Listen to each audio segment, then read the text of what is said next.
السلام عليكم ورحمة الله تعالى وبركاته. متابعي قناة دياز ماروك تي في الأحباء، كنتمنى تكونوا في أتم الصحة والعافية إن شاء الله. في فيديو اليوم غادي نشوفوا ملخص المباراة مع تحليل دقيق وملخص شامل لأبرز محطات مباراة المنتخب المغربي للسيدات ضد منتخب جنوب إفريقيا القوي لحساب دور ربع نهائي كأس إفريقيا للسيدات 2026.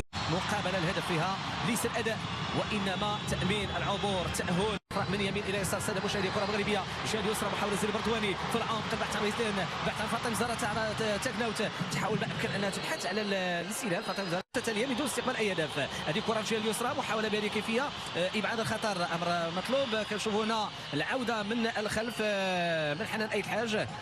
مرابط ممتاز، اكيد على انه عندهم حضور قوي، عندهم مشاركه فين عمليه الاستلال والاختراق اللي كتجي من كارابو انجيل تاس. كان واحده من ابرز اللاعبات القويات. كريستين تيمبي رقم 11 يجب الحذر منها كثيرا، لان النقاش هنا تزيد بالكره الامام، تمريره في العمق، ولكن هناك تغطيه ديال الدفاع، ضغط على حارس التألق من غزال الشباك، تمريره محاوله كتمشي من لا، رجعت مره اخرى لانه لعيله بنزيله. حنان ايت الحاج، حنان ايت الحاج كترفع كره داخل منطقه الجزاء، راسيه ولكن تمريره عرضيه جانبيه، كاينه الراسيه لمست الكره ولكن مشات الى خارج رقعه الملعب. انهزم امام المنتخب الجزائري بهدفين مقابل هدف واحد. هنا خطا على مستوى التمرير، تسديده الى خارج كاتلانا، من نادر ان تضيع. هذه قناصه ان صح التعبير، لانها تتربى هذه كره للمنتخب الوطني المغربي. ساكنه ازراوي، تمريره عرضيه الجهه اليسرى لتكناوت، تكناوت انسلال، تكناوت بالمهاره ديالها حاولت انها تمار ما تمكناتش، رجعت كره مغربيه داخل منطقه الجزاء، كره ممتازه، فرصه جول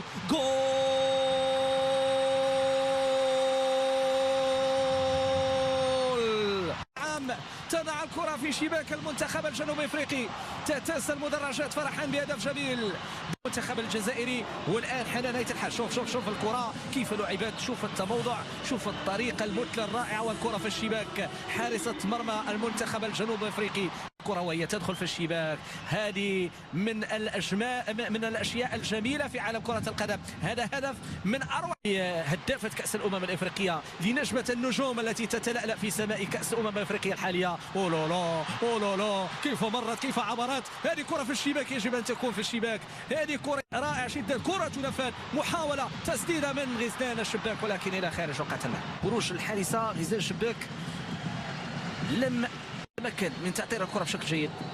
على العموم تستلم الان، وانما من انتبه لمكان زينب بردواني، لان ياسمين مرابط قراءة ممتازة. تمريرة في العمق، محاولة الحق بين الكرة ولكن الى خارج الخط. الهدافات لسنة للجهة اليسرى، تمرير مطلوب الان وكرة في العمق لغزلان الشباك، تسديد من غزلان، يلا غزلان، هنا السقوط. ماذا تقول الحكم؟ ضربة جزاء، تدخل، لاحظوا التدخل، واضحة ضربة جزاء. عرفتش اللاعبة الجنوب افريقية شنو حنان. بيومين او 3 ايام كانت انتقلت لفريق ديبورتيفو الافيس الاسباني. كل التوفيق. الحاج النفس ديالها، الانطلاق الان، تتقدم، تسدد، جول في شباك المنتخب الجنوب افريقي. هدفين مقابل لا شيء في مباراة ملعب مولاي الحسن بمدينة. هنا الانطلاقة وهنا اللمسة الساحرة الجميلة، ولدينا هدف ثاني في مباراة اليوم. الجزاء وتضع الكرة في الشباك. نتابعوا هذه الكرة، الجهة اليسرى، تكناوت، تمريرة عرضية جانبية داخل منطقة الجزاء فوق الشباك. لذلك اعتبر إنجاز نادر في كأس الأمم الإفريقية. هذه عملية هجومية، هذه محاولة بهذه الكيفية، فرصة صعبة وإبعاد الخطر. تكناوت تحافظ على الكرة، تكناوت. ونشوفوا هنا المحاولة في الجهة اليمنى، هذه دقيقة 16 على انطلاق الشوط الثاني، تمريرة عرضية جانبية، إبعاد الخطر. فهو الهدف السابع في هذه كأس الأمم الأفريقية. كرة إبعاد من جانب تكناوت، بذلت مجهود كبير في اللقاء. هذه صعيبة، كرة أمامية، محاولة صعيبة وهدف. هناك تسلل على ما يبدو، هناك تسلل. هذه نشوفوا هنا اللقطة، اللي عنات من خلالها الحكم على تسلل.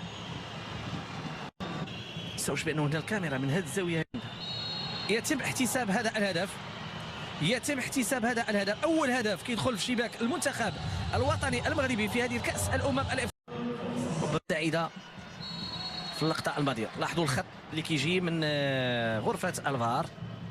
كرة تمريرة انسلال صعيبة هذه داخل منطقة الجزاء، صعيبة هذه.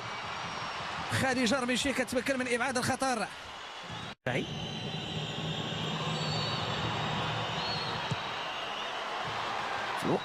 الوقت لاحظوا تسديدة ارتطمت في الدفاع، والحسن الحظ خديجة رميشي يخلي اللاعبات يكونوا أكثر تركيزا، حرصا وتعاملا مع الدقائق ديال المقابلة.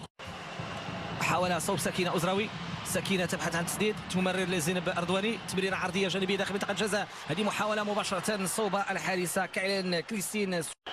كرة في خط الوسط، تمريرة أعتقد كاين تسلل، إنه ماشي لاعبة واحدة فقط.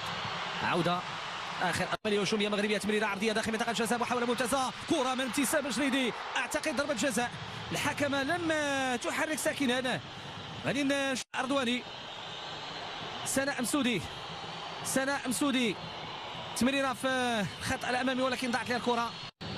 كان سريع ولكن غادي نشوفوا ما حدث.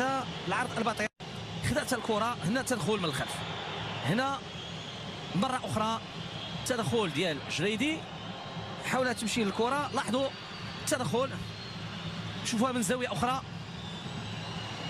ضربة جزاء لرقعة الملعب. الحكمة كأن بها تسير لإتمام اللعب.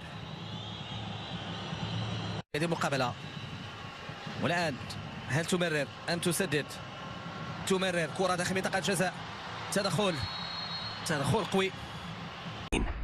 وإلى هنا نكون قد وصلنا إلى محطة الختام في تغطيتنا الخاصة والحصرية لهذا اللقاء الحاسم الذي جمع بين المنتخب المغربي للسيدات ونظيره منتخب جنوب إفريقيا برسم دور ربع نهائي كأس إفريقيا للسيدات 2026.